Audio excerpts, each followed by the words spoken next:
Channel subscribe कर दीजिएगा, bell icon भी क्लिक कर दीजिएगा ताकि नावल के आइंदा नोटिफिकेशन भी आपको मिलते रहे। दामे मोहब्बत। अल्लाह, तेरी दुनिया बहुत वसी है। इस दुनिया में बहुत सारे लोगों को प्यार मिला है। क्या मैं इन लोगों में से नहीं हो सकती? तेरे लिए क्या नामुमकिन है? मुझे प्यार दे दे, इससे पहले कि ये कमी मुझे गुमराह कर दे। मुझे प्यार चाहिए, सच्चा प्यार। वो बिलक बिलक के रो रही थी। नशा सर चढ़ के बोल रहा था। वो बस चला जा रहा था। चलते चलते वो यूनिवर्सिटी की तरफ निकल आया। इतनी रात को गार्ड्स इसे देख के हैरान हुए, लेकिन वो इसे अच्छी तरह जानते थे, इसलिए उन्होंने इसे रोका ना। इसे ये जगह बहुत अच्छी लगती थी। यहाँ बहुत सारी खूबसूरत यादें थीं। इसकी हिना की यादें। इसे वो दिन याद आया जब पहली बार इसने हिना के लिए इतना प्यार महसूस किया था। हिना इसके सामने थी, बारिश बरस रही थी, बिजली चमक रही थी और वो दोनों एक साथ पास पास थे, सारे जहां से बेखबर। दोनों एक दूसरे के सामने बैठे हुए थे। ग्राउंड के पास से गुजरते हुए इसने देखा, वहाँ कोई नहीं था। आसमान पे बादल थे और ठंडी हवाएं चल रही थीं। इसने आंखें बंद कर लीं। ग्राउंड में वो और हिना बैठे थे, बारिश में भीग रहे थे। सारे लोग इनको देख रहे थे और इनकी तरफ इशारे कर रहे थे, इनको आवाज़ें दे रहे थे, लेकिन वो दोनों एक दूसरे में खोए हुए थे। अंधेरा छा गया। बारिश तूफानी हो चुकी थी। बिजली चमकती तो वो दोनों नजर आते। वो हंस दिया। अब शाहीन हिना का हाथ थामे से ले जा रही थी। हिना जाना नहीं चाहती थी, बार बार मुड़ के इसकी तरफ देखती। वो साकत बारिश में अपनी जगह पे जमा हुआ था। इसने आंखें खोल दी। सारा मंजर गायब हो चुका था। इसने फिर आंखें बंद कर ली। अब हिना कॉरिडोर में चल रही थी, इसे ढूंढ रही थी। वो भी इसके पीछे चल पड़ा। वो आगे आगे थी, वो इसके पीछे। आंखें बंद करता तो हिना सामने आ जाती, आंखें खोलता तो वो गायब हो जाती। हिना की खुशबू आ रही थी। कॉरिडोर से होता वो खेतों में आ गया। हिना को ठोकर लगी और वो गिर पड़ी। वो भाग के इसके पास गया, इसे उठाना चाहा, लेकिन इसके हाथ हिना के वजूद से आर पार हो गए। हिना, मैं तुम्हारे पास हूँ, देखो मुझे, कहाँ खो गई हो तुम? वो इसे आवाज़ें दे रहा था, लेकिन हिना सुन नहीं रही थी, ना इसे देख रही थी। इसने आंखें खोली। खेतों में कोई भी नहीं था। आंखें बंद करने पे हिना वापस आ गई। इसे इस खेल में मज़ा आ रहा था। हिना नंगे पांव चल पड़ी। खेतों से निकल के वो सड़क पे चलने लगा। वो इसके आगे आगे चल रही थी और वो इसके ताक़ब में था। हिना का हाथ जख्मी था और खून इसके हाथ से टपक टपक के ज़मीन पे गिर रहा था। हिना, हिना, इसका रोम रोम हिना को पुकार रहा था। वो इसके लिए कुछ नहीं कर सकता था। ये प्यार करने वाले भी जाने किस मिट्टी के बने होते हैं, अपने प्यार में ऐसे मगन होते हैं कि सब कुछ भूल जाते हैं। इसका ख्याल जब ज़िंदगी पे हावी होने लगता है तो सब कुछ बहुत पीछे रह जाता है। वो हिना के पीछे पीछे चल रहा था। कंटीन से बाग की तरफ चल पड़ा। वो बाग में दाखिल हो गई। इसके पीछे पीछे वो बाग में पहुंच गया। वही दरख्त जिसके साथ हिना टेक लगाए बैठी थी, वहाँ कुछ नहीं था। इसने आंखें बंद कर लीं। अब हिना वहीं पे थी। हिना, इसने आवाज़ दी, लेकिन हिना आंखें बंद करके बैठी थी। सामने दरख्त पे HK लिखा था।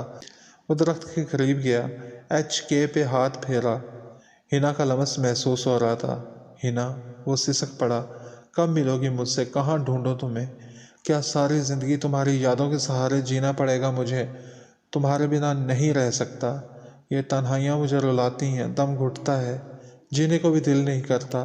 मोहब्बत ने जीना मुश्किल कर दिया है। सब कुछ वही है, सिर्फ तुम्हारे ना होने से सब कुछ बेकार है। हिना, तुम बिन कुछ भी नहीं हूँ मैं। एक दरख्त की ओट में हिना खड़ी नजर आई तो वो इस तरफ भागा। वहां पहुंचा तो दरख्त के पीछे कुछ भी नहीं था। दूर एक और दरख्त के पीछे वो दिखाई दी, लेकिन वहां जाके देखा तो वहां भी कुछ नहीं था। वो दीवानावार बाग में भाग रहा था, इसे तलाश कर रहा था, लेकिन वो कभी दिखाई देती तो अगले लम्हे छुप जाती। वो इसी दरख्त के पास आ गया। सीने में बड़ा जोर का दर्द उठा। वो दर्द से तड़प रहा था। इसका एक हाथ सीने पे था, आंखों के आगे अंधेरा छा रहा था। हिना दूर खड़ी इसे अपनी तरफ बुला रही थी। वो इसकी तरफ जाना चाहता था। आंखें बोझल हो रही थीं, नींद आ रही थी। शराब अपना असर दिखा रही थी, गहरी नींद। वो घास पे बैठा और फिर लेट गया। हिना इसके पास आके बैठ गई। वो इसके बालों को सहला रही थी, इसे मोहब्बत भरी नज़रों से देख रही थी। दर्द थम गया, सुकून मिल रहा था। इसके लबों पे मुस्कुराहट आ गई। हिना, मुझसे दूर तो नहीं जाओगी ना? वो इसे पूछ रहा था। हिना ने नफ़ी में सारे ला दिया। इसकी मुस्कुराहट गहरी हो गई, हल्की हल्की फवार पड़ रही थी। इसका दिल बहुत खुश था, बहुत पुरसकून था। इसका प्यार इसके पास था। सारी ख्वाहिशें पूरी हो चुकी थी। हिना का ज़ख्मी हाथ इसने अपने हाथ में थाम लिया। अपना ख्याल रखा करो, देखो हाथ ज़ख्मी कर लिया। वो खामोश थी, बस मुस्कुरा के इसे देख रही थी। मेरी हिना, मैंने बहुत ढूंढा तुम्हें, तुम मिल ही नहीं रही थी। मैं कभी भी तुम्हें बता ही नहीं सका कि मैं तुम्हें कितना चाहता हूँ। तुम्हें पता है क्या, बताऊँ तुम्हें कि मेरे दिल में तुम्हारे लिए कितना प्यार है। हिना ने इस बात में सारे ला दिया। इतना, इसने दोनों हाथ फैला दिए। इतना प्यार। हिना, मैं थक गया हूँ, मैंने सोना है। फवार इसके चेहरे पे पड़ रही थी। हिना ने अपना आंचल इसके चेहरे पर डाल दिया। अपने बालों में वो इसकी उंगलियां महसूस कर रहा था। आंखें बंद होती चली गईं। नींद ने इसे अपनी आगोश में ले लिया। फिर आवाज़ आ रही थी, लगता था विकी आ रहा है। वो इंतज़ार करने लगी। कदमों की चाप करीब आती गई। दरवाज़ा खुला और वो अंदर आ गया। मैंने पापा से बात करनी है, वो बोल पड़ी। इतना पागल नहीं हूँ कि तुम्हारी बात करवा दूँ और वो लोकेशन ट्रेस करके यहाँ पहुँच जाए। वो हंसा। हिना ने सोचा अब इसे किसी और तरीके से कायल करने की कोशिश करेगी। कब तक मुझे यहाँ पे रखोगे? अब तो हमेशा तुम यहीं रहोगी मेरी बीवी बनकर। हरगिज़ नहीं, मुझे तुम पहले भी नहीं अच्छे लगते थे, और अब तुमने जो किया इसके बाद तो मुझे तुमसे शदीद नफ़रत है। वो हंसा। मोहब्बत करो या नफ़रत, तुम्हें अब यहीं रहना है मेरे साथ। उफ, खुद आया। इसने आंखें बंद कर लीं। ऐसी ज़िंदगी का इसने सोचा नहीं था, लेकिन अब गुस्से से कुछ हासिल भी नहीं था। प्लीज़ एक बार मेरे पापा से बात करवा दो। प्यार करने का दावा करते हो और मेरी इतनी सी बात भी नहीं मान रहे। जो प्यार करते हैं वो ऐसे तो नहीं करते। क्या मेरी तकलीफ़ तुम्हें खुशी देती है? वो इल्तिजाया अंदाज में बोली तो वो सोच में पड़ गया। सिर्फ एक बार करवा दो, मैं इनको बता दूं कि मैं ठीक हूँ और अपनी मर्ज़ी से गई हूँ। इनकी टेंशन तो कुछ कम होगी। खुद को मेरी जगह पर रख के सोचो। जो होना था वो हो चुका है, लेकिन अब मजालम करोगे तो मेरे दिल में तुम्हारे लिए नफ़रत बढ़ती रहेगी। अच्छा ठीक है, मैं करवा दूंगा बात, लेकिन सिर्फ एक बार, और कोई गड़बड़ नहीं होनी चाहिए। मैं तुम पे एतबार कर रहा हूँ। अगर तुमने कोई गड़बड़ करने की कोशिश की या भागने की कोशिश की तो मुझसे बुरा कोई नहीं होगा। तुम्हें भी और तुम्हारे पापा को भी मार डालूंगा। अच्छा ठीक है, मैं ऐसा कुछ नहीं करूँगी, बस तुम बात करवा दो। इसे रजामंद देख के वो खुश होगी। मैं आता हूँ कुछ देर तक, फिर तो मैं बात करवाने ले जाता हूँ, बस इंतज़ार करो थोड़ा सा। वो चला गया, हिना के दिल में नई उम्मीद जगा के। मैं पापा से बात करूँगी। कैसे होंगे वो, कितने परेशान होंगे। कम से कम उनको ये तो पता चल जाएगा कि मैं ज़िंदा हूँ। क्या पता इस तरह वो मुझे ढूंढ निकालें। कितने दिन तन्हाई में रह रह के इसने हर उम्मीद मिटा डाली थी, और अब वो पापा की आवाज़ सुनेगी। मायूसी के अंधेरों में उम्मीद की एक किरण जागी थी। क्या पता बाहर निकल के कोई ऐसा मौका मिले और वो आज़ादी हासिल कर सके। ज़हनी तौर पे वो तैयार हो चुकी थी कि अगर कोई ऐसा मौका मिला तो वो इसे हरगिज़ ज़ाया नहीं करेगी। कहीं वो अपना इरादा मुलतवी न कर दे। जैसे जैसे वक्त गुजर रहा था इसके दिल में खदशात उमड़ रहे थे। कुछ देर बाद वो आ गया। चलो आ जाओ, वो इसके पीछे चल पड़ी। तीसरे कमरे से एक सीढ़ी ऊपर की तरफ जा रही थी और इस सीढ़ी के आगे आहनी दरवाज़ा था। इसने दरवाज़ा खोला। दरवाजे के आगे एक लंबी राहदारी थी, वो चलती रही। राहदारी के इख्तिताम पे एक और दरवाज़ा था। इसने दरवाज़ा खोला। रोशनी का एक सैलाब उमड़ आया। इतने दिन बाद सूरज की रोशनी में वो कुछ देख ही ना पाई। लैंड क्रूज़र का दरवाज़ा खुला था। चलो अंदर बैठो, वो चुपके से बैठ गई। लैंड क्रूज़र चल पड़ी। दरवाजे लॉक हो गए। बड़ी सी बिल्डिंग से वो बाहर निकले। सारे मनाजर वो देख रही थी। लैंड क्रूज़र के शीशों पे स्याह कागज़ चढ़ा हुआ था। बाहर से इसे कोई नहीं देख सकता था। इसे हैरानी हुई, विकी ने इसके हाथ बांधने की जहमत भी गवारा नहीं की थी। इस पे एतबार करके प्यार का दावा पूरा करने का सबूत पेश कर रहा था। गाड़ी के ऑटो लॉक थे, लेकिन वो जानती थी कि लॉक को ऊपर करके दरवाज़ा खोला जा सकता है। इसने इरादा कर दिया कि इस मौके से ज़रूर फ़ायदा उठाएगी और जहाँ रश होगा वहाँ दरवाज़ा खोल के बाहर कूद जाएगी।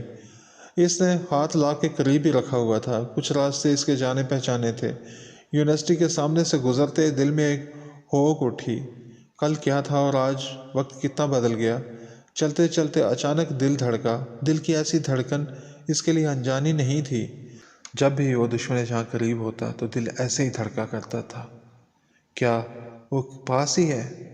इसने दिल से पूछा और बेख्तियार बाहर देखा।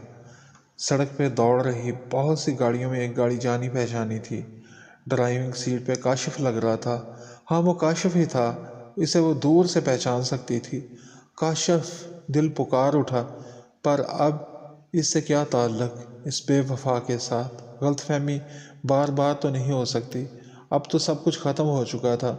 इसके साथ कोई और भी था। लैंड क्रूज़र को इस गाड़ी ने क्रॉस किया तो हिना ने मुड़ के देखा। साथ तानिया थी। काशिफ, तुम भी कितने रंग बदलते हो। तुम्हें मेरी परवाह होती तो मुझे ढूंढ रहे होते, यूं तानिया के साथ ना घूम रहे होते। तुमने तो थोड़ा भी इंतज़ार नहीं किया। इसने सर नीचे झुका लिया। लाख के करीब रखा, इसका हाथ हट गया। दिल बोझल हो गया। इसकी हिम्मत जवाब दे गई। यह रहाई भी तकलीफ ही देगी। इसी लम्हे काशिफ चौंका और इधर उधर देखने लगा, लेकिन हिना इसे नहीं देख रही थी।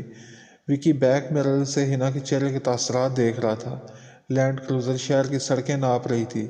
स्याह शीशों वाली गाड़ी पे पाबंदी के बावजूद इसे किसी ने न रोका। ऐसी गाड़ियां रखने वालों के लिए कोई कानून नहीं होता, इसने तल्खी से सोचा। अब गाड़ी शहर से बाहर निकल गई थी। पता नहीं कहाँ लेके जा रहा है मुझे, कहीं मार डालने का इरादा तो नहीं। इसके अंदर खौफ जागा। जो भी होगा देखा जाएगा। काफ़ी देर बाद गाड़ी एक गांव की तरफ मुड़ी। कच्चे रास्ते से चलती एक मस्जिद के करीब जा रुकी। विकी ने डैशबोर्ड से मोबाइल निकाला और इसे ऑन किया। नंबर डायल किया और इसकी तरफ बढ़ा दिया। कोई चालाकी करने की कोशिश न करना, इसने इस बात में सारे लाया। और कोई चारा भी ना था। इतना ही बहुत था कि वो पापा से बात करवाने पे आमादा हुआ था। अस्सलाम वालेकुम। शिकस्ता सी आवाज़ पापा की ही थी। इस बाप की जिसकी बेटी खो चुकी थी और वो इसकी याद में टूट चुका था। वो कुछ बोल ही ना पाई, खामोश थी। हिना बेटा, तुम हो ना? बोलो ना बेटा। फ़ोन नंबर भी अजनबी था। वो बोली भी ना थी, फिर भी इनको इसकी खबर हो गई। ये बाप भी ना औलाद से इतने मुंसलिक हो जाते हैं, इसकी खामोशी से भी वो पहचान जाते हैं। डैडी, कैसे हैं आप? हाँ बेटा, मैं ठीक हूँ। तुम कहाँ चली गई थी? कहाँ हो अब? बेटा लौट आओ, पापा तुम भी नहीं रह सकते, खुशी से कांपती आवाज़ में वो बोले। हिना अंदाज़ा कर रही थी कि वो किस कैफियत में थे। वो खुद भी इसी कैफियत का शिकार थी। कितने मुश्किल तरीन दिनों के बाद पापा से बात कर रही थी। डैडी आप फिक्र ना करें, मैं ठीक हूँ, अपनी मर्ज़ी से गई हूँ। हनी बेटा, मैं जानता हूँ तुम अपनी मर्ज़ी से कहीं नहीं जा सकती। तुम तो एक पल भी मुझसे जुदा नहीं होती। घर से भी एक रात के लिए बाहर नहीं रही। बता दो किसने अगवा किया है तुम्हें? स्पीकर ऑन था। विकी सारी बातें सुन रहा था। नहीं डैडी, ऐसी कोई बात नहीं, आप फिक्र ना करें, इसने उन्हें तसल्ली दी। हानी बेटा, काशिफ, वो मज़ीद कहना चाहते थे। विकी ने हाथ बढ़ा के फ़ोन इससे ले लिया और बंद कर दिया। बस हो गई बात। इसने फ़ोन साइड वाली नशिस्त पर रख दिया। गाड़ी स्टार्ट हुई और गाड़ी सड़कों पर दौड़ने लगी। पापा ने काशिफ का नाम लिया था, पता नहीं क्या कहना था। चलो अब आगे वाली सीट पे आ जाओ, विकी इसे आगे बुला रहा था। नहीं, मैं यहाँ पे ही ठीक हूँ। नहीं तो मैं आगे आ जाओ। वो अपनी बात पे अड़ा हुआ था। दरवाज़ा खोल के मैं बाहर भाग जाऊंगी। इसके दिल में सोच उभरी। वो दरवाज़ा खोलने लगी। दरवाज़ा ना खोलो, अंदर से आ जाओ। शायद विकी ने इसके दिल की बात पढ़ ली थी या फिर एहतियातन कह रहा था। वो चुपचाप सीट फलांग के आगे आ गई।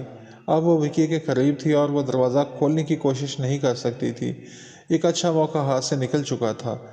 अगर काशिफ को यूं तानिया के साथ ना देख लेती तो दरवाज़ा खोल के जंप लगा देती।